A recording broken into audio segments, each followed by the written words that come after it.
Philippi ലേഖനം 1-ാം അധ്യായം 3-ാം വാക്യം. ഞാൻ നിങ്ങളെ ഓർക്കുമ്പോഴെല്ലാം എൻ്റെ ദൈവത്തോട് നന്ദി പറയുന്നു. സ്നേഹമുള്ളവരെ, പൗലോസ്ലീഹ പറയുകയാണ്, ഫിലിപ്പി സമൂഹത്തോട് പറയുകയാണ്, ഞാൻ നിങ്ങളെ ഓർമ്മിക്കുമ്പോഴെല്ലാം ഞാൻ നിങ്ങളുടെ അടുത്തേക്ക് വന്നിരിക്കുന്നു. എന്നാൽ ദൈവം നിങ്ങളെ സ്നേഹിച്ച ജനമാണ്, ദൈവം നിങ്ങളെ ചേർത്ത് പിടിച്ച ജനമാണ്. അപ്പോൾ ഈ ദൈവത്തെ സ്നേഹിക്കുന്നൊരു ജനം, ദൈവം സ്നേഹിച്ചൊരു ജനം ഈ ഫിലിപ്പി സമൂഹത്തോട് പറയുകയാണ്, നിങ്ങളെ ദൈവം സ്നേഹിച്ചതിൻ്റെ കഥ ഞാൻ ഓർക്കുമ്പോൾ, നിങ്ങളുടെ പേര് ഞാൻ ഓർക്കുമ്പോൾ എൻ്റെ ദൈവത്തിന് ഞാൻ നന്ദി പറയുന്നു. സ്നേഹമുള്ളവരെ, മറ്റുള്ളവരുടെ ജീവിതത്തെ കാണുമ്പോൾ ദൈവത്തിന് നന്ദി പറയുന്ന സവിശേഷമായൊരു അനുഗ്രഹം പൗലോസിന് സ്വന്തമായിട്ടുണ്ടായിരുന്നു.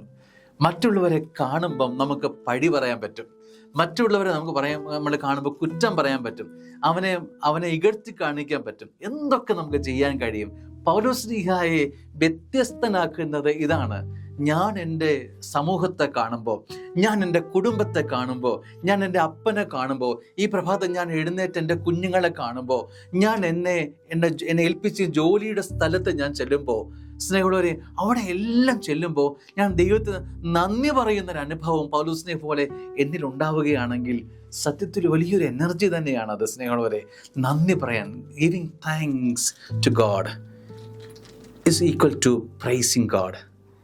നന്ദി പറയുക എന്ന് പറഞ്ഞാൽ ദൈവത്തെ സ്തുതിക്കുക എന്നർത്ഥം. ദൈവമേ നന്ദി, ഈ മകനെ ഓർത്ത് നന്ദി, എൻ്റെ അമ്മയെ ഓർത്ത് നന്ദി, എൻ്റെ കുടുംബത്തെ ഓർത്ത് നന്ദി, എന്നെ സ്നേഹിച്ച് എന്നെ വളർത്തിയെടുത്ത എൻ്റെ അപ്പനെ ഓർത്ത് നന്ദി, എനിക്ക് വരുമാന മാർഗങ്ങളുണ്ടല്ലോ അതിനെ ഓർത്ത് നന്ദി, എൻ്റെ ജീവിതത്തിൻ്റെ വഴികൾ തുറക്കുന്നതിനെ ഓർത്ത് നന്ദി, എന്നെ സ്വീകരിക്കുന്നവരെ ഓർത്ത് നന്ദി, എൻ്റെ ഇടവകയെ ഓർത്ത് നന്ദി.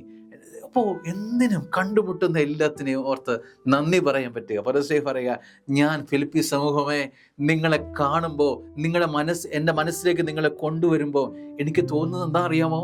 എനിക്ക് ദൈവത്തെ സ്തുതിക്കാൻ, നന്ദി പറയാനാണ് എനിക്ക് തോന്നുന്നത്. Giving thanks to Almighty for all my gifts. ദൈവം അനുഗ്രഹിക്കട്ടെ.